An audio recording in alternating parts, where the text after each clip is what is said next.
Halo semuanya, shalom, shalom, shalom. Selamat. Kita bertemu lagi ya dalam pembelajaran kita. Kita belajar lagi tentang firman Tuhan. Oke. Ya, selamat datang teman-teman. Shalom, damai sejahtera dari Tuhan kita, Yesus Kristus yang selalu menyertai kita. Kita mau belajar kembali mengenai firman Tuhan. Jadi semua dan siapapun yang mau bertanya tentang iman Kristen, kamu boleh bertanya tentang iman kami. Kamu boleh naik, mau dari Kristen, Muslim, Hindu, Buddha, Konghucu, dan semua aliran kepercayaan. Kalian boleh naik ke atas untuk dapat bertanya mengenai iman kekristenan. Iman kami yang begitu kaya ini. Ya, kita lanjut ya.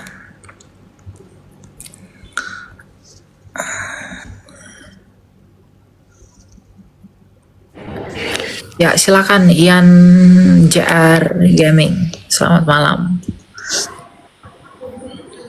Ya, selamat malam. Ya, silakan. Ya, maaf Kak, saya Kristen Kak. Ya, mau tanya apa, brother? Ya. Ya, silakan, mau tanya apa? Enggak Kak, maksudnya saya Kristen diturunin aja Kak, saya Kristen. Oh, oke. Thank you ya. Kita lanjut yang lain.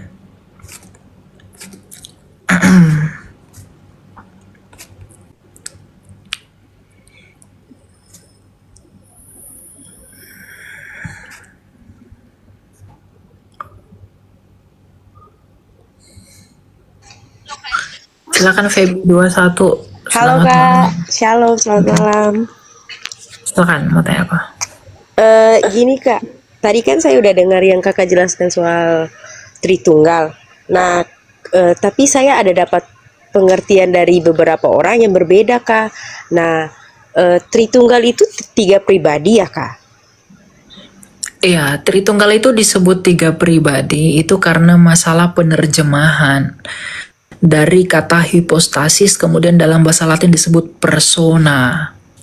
Tapi apakah pribadi di sana itu seperti pribadi manusia? Bukan. Dia disebut pribadi karena dia aktif dan hidup. Bukan berarti seperti tiga orang yang diikat jadi satu, bukan. Dia disebut pribadi yang pertama dia aktif, memiliki kesadaran, dan juga hidup. Jadi karena Bapa itu hidup, maka firman-Nya Bapa pun hidup.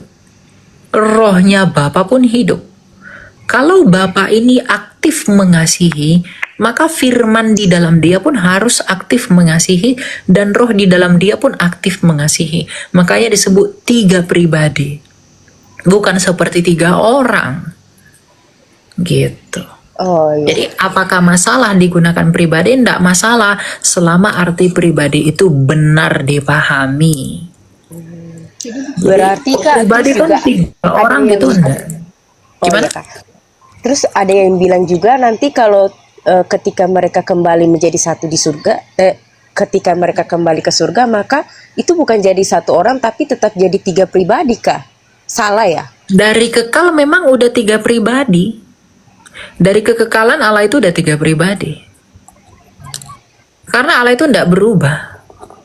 Mau sampai kapanpun kiamat nanti kebangkitan semuanya dia tetap tiga pribadi. Karena nggak mungkin Allah itu tanpa firman, tanpa roh. Kalau dia tanpa firman dia bisu. Kalau dia tanpa roh dia mati. Tapi Allah kita bukan Allah yang bisu, bukan Allah yang mati. Maka dia tetap kekal bersama firman dan rohnya. Dan firman dan rohnya itu hidup, maka disebut pribadi. Kak, kan juga katanya kalau Tritunggal ini hakikatnya sama, ya kan? Satu, ya. Namun kalau memang hakikatnya itu sama, mengapa Yesus itu dipanggil dengan sebutan anak? Ya tadi dijawab.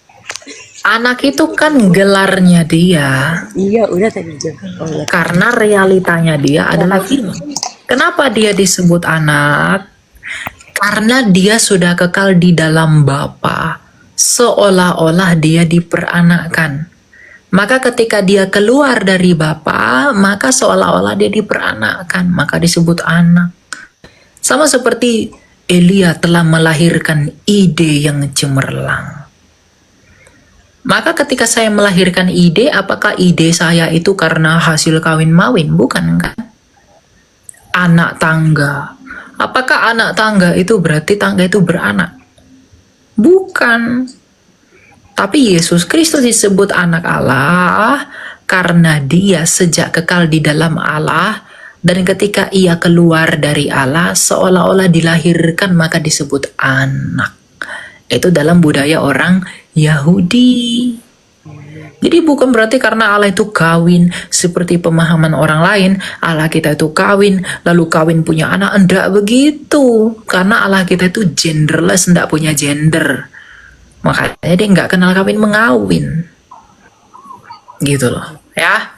Jadi dia disebut anak karena dia adalah firman yang menyatakan siapa Bapa, dan ketika dia keluar dari Bapa seolah-olah dilahirkan, maka ketika ia seolah-olah dilahirkan maka disebut anak, karena setiap yang dilahirkan itu adalah anak. Ide yang saya lahirkan itu anak saya karena keluar dari saya. Gitu. Ya. Iya Kak. Kak, berarti kalau yang mereka bilang Allah datang berinkarnasi ke dunia itu benar atau salah ya Kak? Kalau untuk Firman Allah yang telah berinkarnasi menjadi manusia. Gitu. firman. Tapi itu benar kan Kak, kalau kita pakai kata berinkarnasi? Soalnya ada Betul, yang inkarnasi itu kan dari kata Latin incarni. In itu di dalam, karni itu daging. Karnivora itu kan pemakan daging. Jadi inkarni di dalam daging, makanya Tuhan Yesus itu adalah firman yang di dalam daging. Gitu. Become a flesh. Sarske eginito. Dia di dalam daging. Kak, aku masih sedikit bingung yang pas kalau dibilang nanti ketika mereka sudah kembali ke surga, maksudnya kayak udah di surga, itu tetap maksudnya kayak 3 pribadi itu menunjukkan 1 orang, atau 3 pribadi memang orang gitu Kak? Maksudnya kayak ada orang 3 gitu Kak? Bukan. Allah itu nggak bisa kamu lihat. Jadi disebut 3 pribadi bukan nanti di langit bumi baru kamu melihat ada 3 orang, tuh nggak ada. Bapa itu nggak kamu lihat. Wong dalam Alkitab berkata Allah itu terang.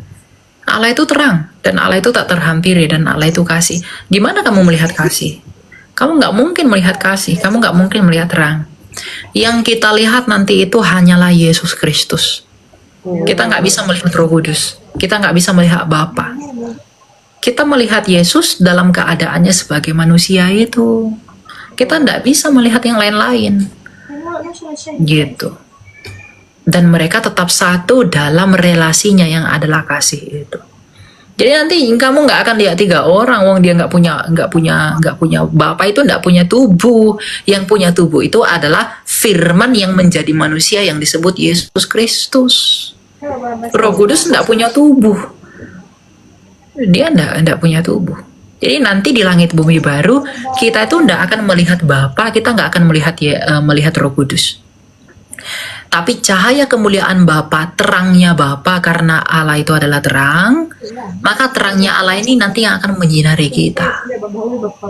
Dan kita hanya melihat Yesus yang telah menjadi manusia, inkarnasi firman. Dan dia akan menjadi raja di langit bumi baru, memimpin kita semua. Dan Roh Kudus itu akan memberikan kita damai sejahtera yang daripada Bapa. Gitu. Jadi tidak akan ada 3 orang. Kamu jangan berpikir nanti ke surga, kamu melihat ada 3 tempat duduk, itu tidak ada. Yesus duduk di sebelah kanan Allah, duduk di sebelah kanan bukan samping-sampingan. Duduk sebelah kanan dalam bahasa, dalam budaya Ibrani, duduk di sebelah kanan itu artinya, sebelah kanan itu artinya kedudukan. Jadi duduk di sebelah kanan Allah itu artinya apa? Adalah Tuhan Yesus mendapatkan kedudukan dan kemuliaan yang tertinggi dari Bapaknya. Sama seperti dia itu tangan kanan saya. Apakah dia tangan kanan saya beneran? Kan enggak. gitu. Jadi duduk di sebelah kanan itu bukan berarti Bapa dan Yesus itu sebelah-sebelahan, enggak ada itu. Dan Allah itu enggak, jangan kamu bayangkan Allah itu di tempat duduk. Enggak. Kalau Allah di tempat duduk berarti tempat duduk lebih besar dari Allah. Tapi nanti Yesus Kristus yang akan bertahta. Yang kita lihat ya manusia Yesus Kristus yang adalah raja kita nanti. Karena kan Tuhan Yesus dalam Matius 28 ayat 17-18 berkata, "Kepadaku segala kuasa di sorga dan di bumi telah diberikan." Jadi kepenguasaan, kemuliaan, dan kebesaran Allah itu sudah diberikan kepada Yesus Kristus, agar di dalam Yesus Kristus itu dia bisa memerintah atas langit dan bumi. Maka nanti kita yang melihat Yesus Kristusnya itu, kita tidak melihat Bapa, tapi cahaya Bapa itu akan menyinari kita. Gitu. Nggak akan ada yang bisa melihat Allah Sang Bapa, dan nggak akan ada yang bisa melihat Roh Kudus. Jadi kamu jangan berharap kamu akan lihat tiga, itu nggak ada. Kita hanya akan melihat Yesus Kristus, yaitu manusia Yesus Kristus yang telah diberikan segala kuasa di surga dan di bumi oleh Bapanya yang tak kelihatan itu. Gitu. Ya. Iya, Kak. Oke, Tuhan memberkati. Shalom.